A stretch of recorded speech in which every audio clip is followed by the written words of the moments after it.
दूसरा है CA intermediate. CA intermediate को आईपीसीसी के नाम से भी जाना जाता है। अब इंटरमीडिएट में जब हम लोग रजिस्टर्ड होंगे, एग्जाम देंगे इंटरमीडिएट का, तो हम कैसे देंगे? तो इंटरमीडिएट का एग्जाम देने के दो रास्ते हैं। पहला रास्ता है, या तो पहले आप सीए फाउंडेशन पास कर लीजिए, उसके बाद इंटरमीडिएट में आप रजिस्ट्रेशन करवा लीजिए। फिर दूसरा बात इसमें है कि आप ग्रेजुएट बन जाइए पहले, बीकॉम, बीए, बीएससी, बीबीए, आप ग्रेजुएट बन जाइए पहले। अब ग्रेजुएट बनने के बाद आप डायरेक्ट सीए इंटरमीडिएट में रजिस्ट्रेशन करा सकते हैं। एक और बात है, आप यदि पोस्ट ग्रेजुएट हो गए हैं तो वो आप सीए इंटरमीडिएट में डायरेक्ट रजिस्ट्रेशन करवा सकते हैं। उसके बाद है फाइनल एग्जाम पास होनी होती है। फाइनल एग्जाम पास कर लीजिए, फाइनल में आप फॉर्म भरना होता है। उसके बाद आप एग्जाम पास करने के बाद आप चार्टर्ड अकाउंटेंट बन जाते हैं। थोड़ा सा इससे आगे और बात करते हैं हम चार्टर्ड अकाउंटेंट बनने के संबंध में। सीए बनने के चरण दर चरण प्रक्रिया, हम सीए बनने के कितने स्टेप हैं, वो स्टेप बाय स्टेप की बात कर रहे हैं।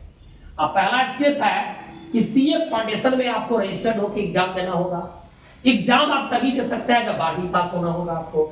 रजिस्ट्रेशन आप तब करवा सकते हैं कि 10वीं पास है, इंटर में एडमिशन ले लिए, आईकॉम आईएससी में एडमिशन ले लिए, कॉमर्स साइंस स्ट्रीम कोई लिख लिए, आप रजिस्ट्रेशन करवा सकते हैं। तो एक 10वां पास स्टूडेंट सीए में रजिस्ट्रेशन करवा सकता है।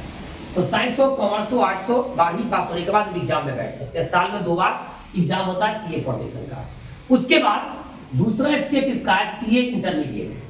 सीए इंटरमीडिएट में हम कैसे जाएंगे? अभी जस्ट मैंने बात किया था, सीए फाउंडेशन करने के बाद सीए इंटरमीडिएट में रजिस्टर्ड होंगे और उसका एग्जाम देंगे। या ग्रेजुएट या पोस्ट ग्रेजुएट स्टूडेंट जो है वो डायरेक्ट सीए इंटरमीडिएट में रजिस्ट्रेशन करा के सीए इंटरमीडिएट कर सकते हैं। उसके बाद है आर्टिकल सी। ये सबसे इंपॉर्टेंट टॉपिक है और सबसे इंपॉर्टेंट स्टेप है सीए बनने में। आर्टिकल सी, आर्टिकल सी कितने वर्षों का होता है? तो 2 वर्षों का। 2 वर्ष के लिए आपको प्रैक्टिकल ट्रेनिंग, ये अनिवार्य है। प्रत्येक चार्टर अकाउंटेंट बनने वाले स्टूडेंट को 2 वर्ष का प्रैक्टिकल ट्रेनिंग लेना होता है। ये अनिवार्य है, लेना होता है। कहां जाके लेंगे प्रैक्टिकल ट्रेनिंग? तो किसी सीए फॉर्म में जाके लेंगे। जब पहले से जो चार्टर अकाउंटेंट बने हुए व्यक्ति है, बने हुए इंसान है, वो क्या करते हैं, अपना फॉर्म तैयार करते हैं, सीए फॉर्म। वहां जाकर के आपको प्रैक्टिकल ट्रेनिंग लेनी होती है। वही बोनाफाइड सर्टिफिकेट बना के देते हैं आपको, तो सीए फाइनल में फिर आपका एग्जाम में बैठ पाते हैं।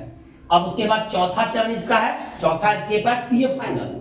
आर्टिकलशिप के दौरान भी आप सीए फाइनल में बैठ सकते हैं। जब आर्टिकलशिप आप 2 साल के लिए कर रहे होते हैं तो सीए फाइनल में बैठ जाएंगे। या फिर आर्टिकलशिप 2 वर्ष का कंप्लीट हो गया तो आप उसके बाद सीए में बैठ सकते हैं, सीए फाइनल एग्जाम में बैठ सकते हैं, सीए के फाइनल एग्जाम में। उसके बाद उसका 5वां चरण है, 5वां स्टेप क्या है? तो ICAI, institute of charter accountant of India की सदस्यता आपको लेनी होगी, आपको सदस्यता मिल जाएगी। सभी चरण, जितने सारे स्टेप हैं, सारे स्टेप जब आपका क्लियर हो जाएगा, सारे स्टेप आप पास कर जाएंगे, उसके बाद आईसीए का सदस्य बनकर के आप सीए बन जाते हैं। आपके पास सीए की सर्टिफिकेट मिल जाती है, अपना फॉर्म स्टार्ट कर सकते हैं, गवर्नमेंट जॉब में जा सकते हैं, प्राइवेट जॉब में जा सकते हैं, आप बैंकिंग में कैरियर बढ़ा सकते हैं, अपना फॉर्म बना के कैरियर बढ़ा सकते हैं, अपना फॉर्म स्टार्ट कर सकते हैं। उनमें कई सारे लोगों को ट्रेनिंग दे सकते हैं। लोग जब सीए बनने वाले स्टूडेंट जब नए आएंगे, तो आप जब सीए बन जाएंगे तो आपके यहाँ ट्रेनिंग लेने आएंगे, तो आप ये भारत देश में या भारत से बाहर कहीं भी जाकर के आप सीए का तैयारी कर सकते हैं। इन्हीं स्टेप से आपको गुजरना होगा। अब थोड़ा सा मैं कुछ महत्वपूर्ण बिंदु पर बात करना चाहूंगा कि महत्वपूर्ण बिंदु क्या है। तो महत्वपूर्ण बिंदु की जानकारी यह है कि शैक्षणिक योग्यता कितनी होनी चाहिए सीए बनने के लिए। तो 12वीं पास